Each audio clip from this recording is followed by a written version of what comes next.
There are lots of tagliatelle for this price, so it's not free. You have to pay a small fee for visiting it. However, trust me, it's so worth it. The entrance there is free, as it is for a majority of churches in Bologna. Let's go.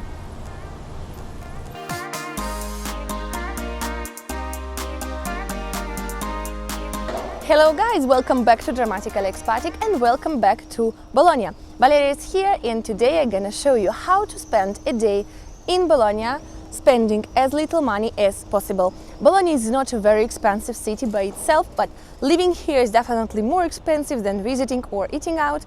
However, I'm gonna show you all the places where you can either enter for free or spending very little money on your entrance ticket, where to eat spending less money, and how to enjoy Bologna on a budget.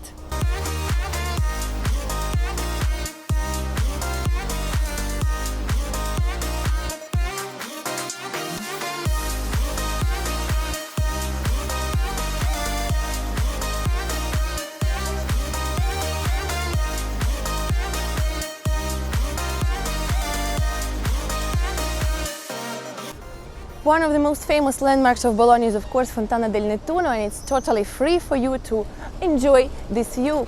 However, I'm gonna share with you an insider tip.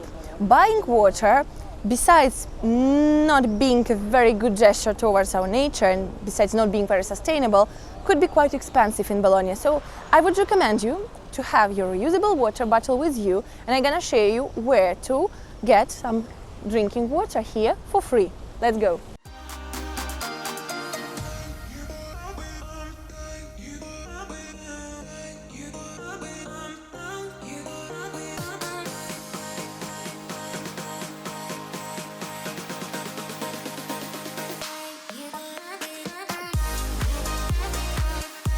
Unfortunately, there aren't many water fountains in Bologna. However, if you're visiting this city, you should know that right in the city center you can find one, and that should be enough for your day in Bologna.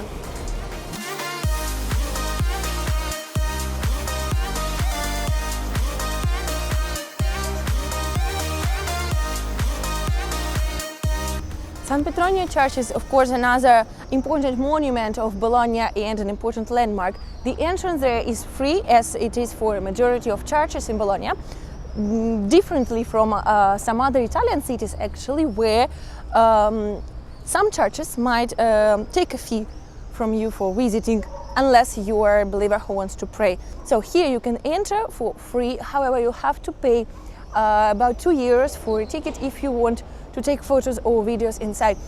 So if it's very important for you, of course you can do it. If it's not very important, I would recommend you to visit it anyway without taking photos. You can save money and you can enjoy some of the artworks that are conserved here and the longest meridian in the world.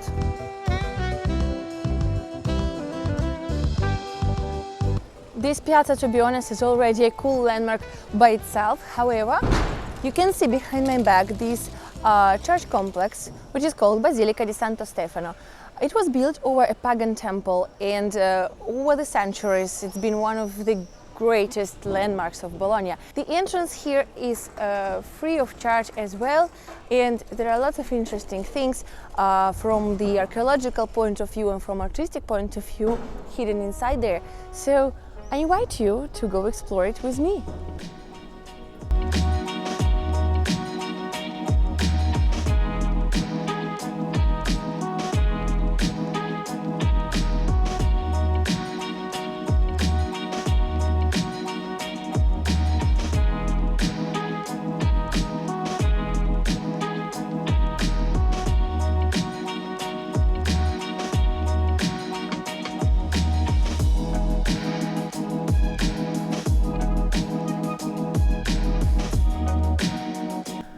Also, there is no wonder that this complex is called a complex of Santo Stefano, because there are actually 7 churches inside here. They all have different names and, well, they all serve the same purpose. However, there are 7 different churches inside this place.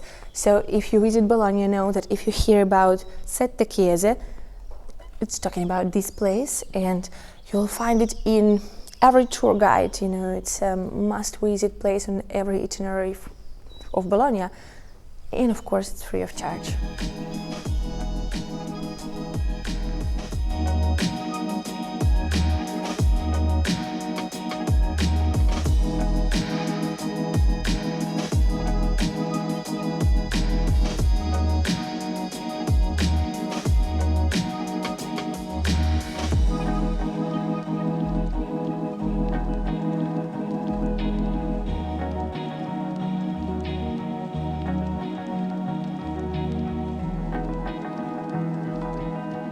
We are now heading to the Church of San Domenico, which concerns some of the most famous artworks by local Bolognese artists and some artworks by Michelangelo himself. The cool thing about Bologna is that you can visit all churches for free, and more or less every church here is a museum because it has lots of important artworks and paintings and statues that otherwise you could have seen in a museum. However, you can do it for free.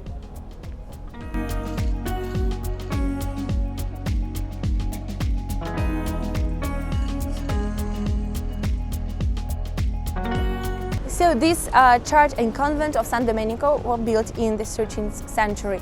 And of course the presence of Michelangelo's artwork is a very peculiar thing for Bologna and for this church in particular. You might ask why his artwork is conserved here, and I have a story for you.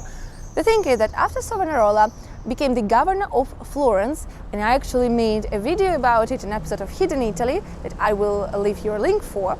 So after Savonarola became the governor of Florence, he started this campaign against secular artworks and secular books, and thousands of artworks and books were burned in the so-called bonfires of vanity.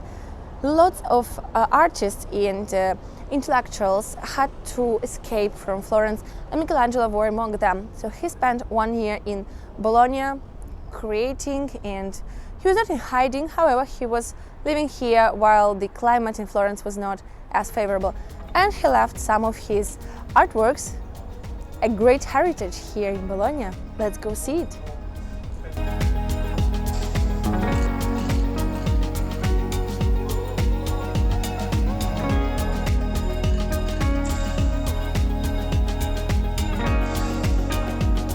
Bologna is of course famous for its university, so if you come here, you might want to visit something linked to it in its history.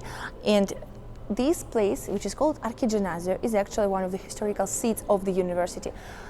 There is a kind of a museum, there is an anatomic theater right here, and an old part of the library that you can visit. It's not free, you have to pay a small fee for visiting it. However, trust me, it's so worth it, because you'll get a chance to get closer to the history of one of the oldest universities in the Western world, one of the greatest universities of the Western world, and you'll get a chance to almost touch everything, and to see it yourself.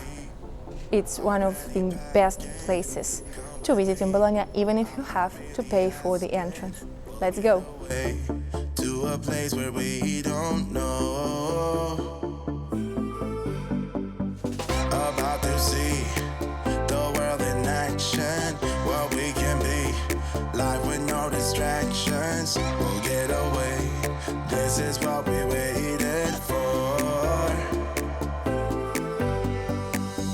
Take my hand, we'll make it somehow. We can't miss out. I'm done living life with the lights out. Die with my own doubts. Be free with me.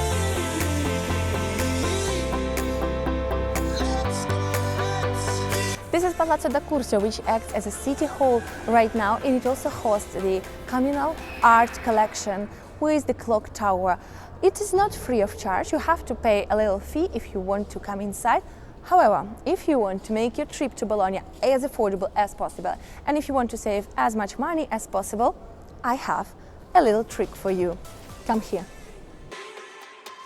Now looking back, eyes on the freeway, Bonnie and Clyde, a classic cliche, we're on the run, this is what we waited for.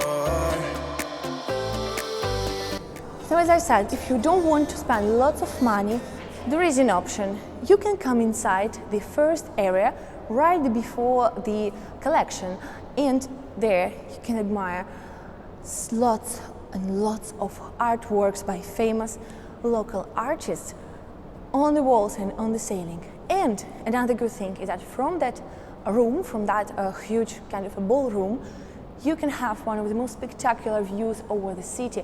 You can have an incredible view over Piazza Maggiore, and you can even spot some of the famous local towers of Bologna.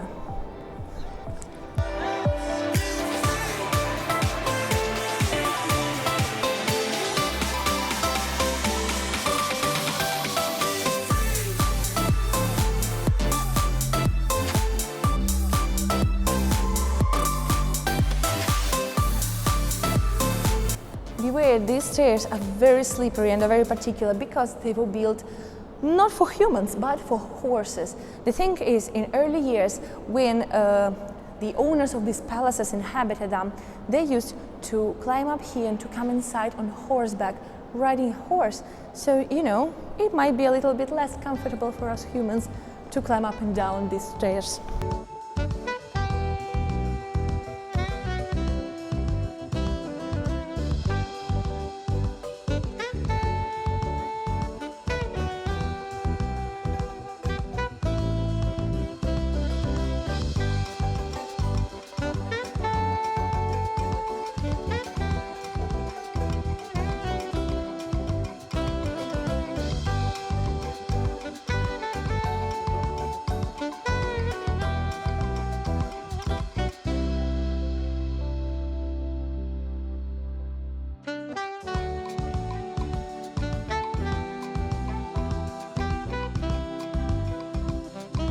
So, of course, eating in the center of Bologna is not very budget-friendly and is not very cheap. However, you have the options to get a pizza to go, you know, or a panino to go, and I have a special video dedicated to street food in Bologna.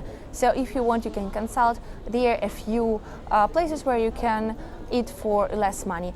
If you want to try something more typical, if you want to try tagliatelle al ragù, which is the most typical dish in Bologna, known in the rest of the world as spaghetti alla bolognese, which is not the correct name, so know that it's tagliatelle al ragù, you'll have to pay from 7 to 9 euros.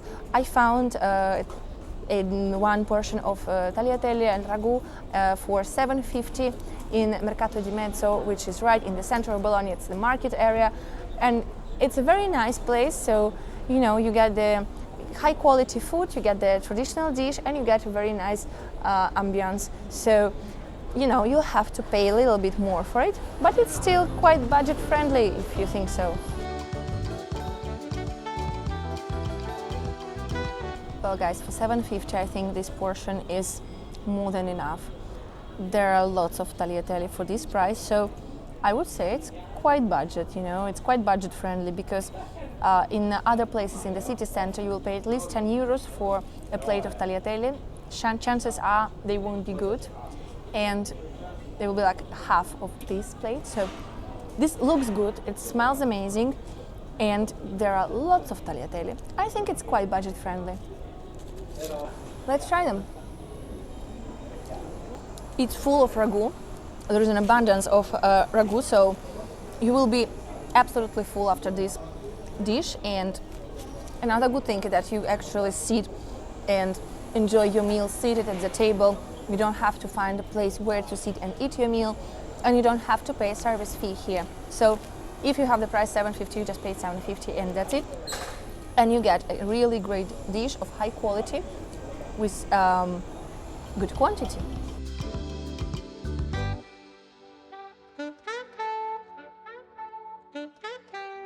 Guys, you can even take this portion for 2 people, because if you don't eat a lot, this portion will be super huge for you.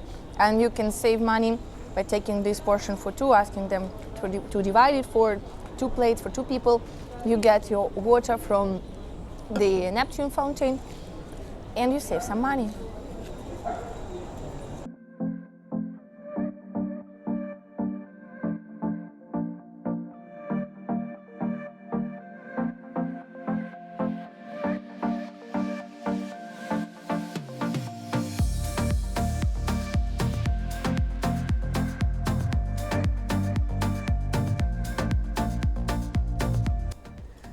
We are now getting up to San Luca Sanctuary, which is a sanctuary up in the hills of Bologna. Why are we getting there? Because the views of the city and of the hills are splendid from that place. Literally, guys, you will not find any other place where you can have such a stunning view of the city and of the hills at the same time. You won't find a place anywhere else in Bologna like that. The best part of it, of course, it's free. This view is free. All this passage is free, and it's also a historic passage because it's built of 666 arches, and it's one of the greatest landmarks of Bologna. It's the longest portico of Bologna that is 4 kilometers long, and it is now the candidate to become the UNESCO World Heritage. So, you know, you will see this amazing place, this historic landmark, and you will also get to see the view absolutely for free.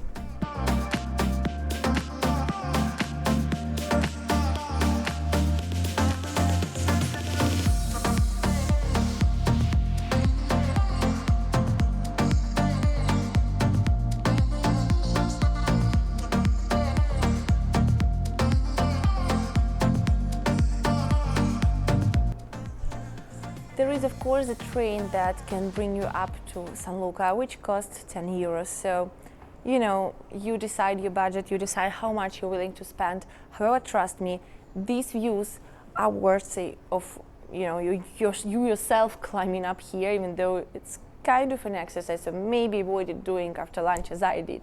However, I would highly recommend you to come here because you will not see these views from anywhere else, and your experience of Bologna will not be as full as it could be after visiting this place. This is the place of incredible energy and atmosphere. Just look.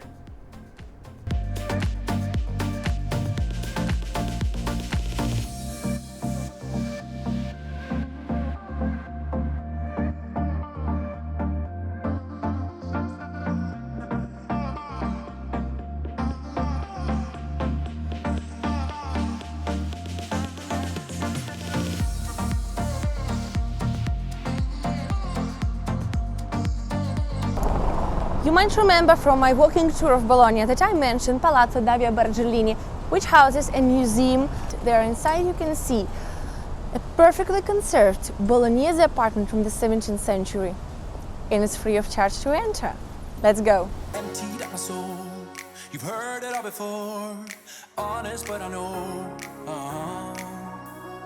Left these years ago. I was young and almost still could fill the void. We don't need the past in our lives for tomorrow. Never see the end of the night filled with sorrow. What do we do to love? What do we do to love? What do we do to love? When everything's said and done. What do we do to love? What do we do to love? What do we do to love? When everything's said and done. What do we do to love?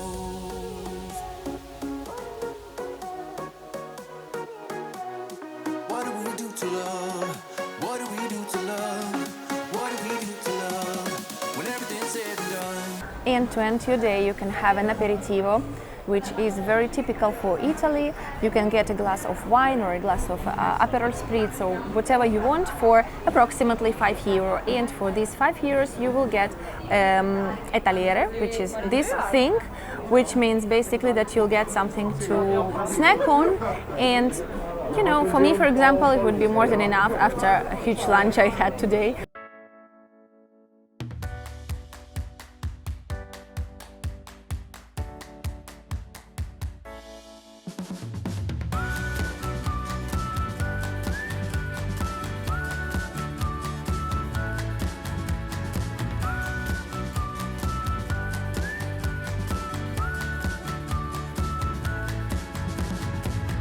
If you want to see more videos with affordable travel tours, don't forget to subscribe and hit the bell buttons to get the notifications of the new videos. Also, don't forget to put a thumbs up and comment this video if you liked it. Share it with your friends. Thank you for being here and enjoy your day.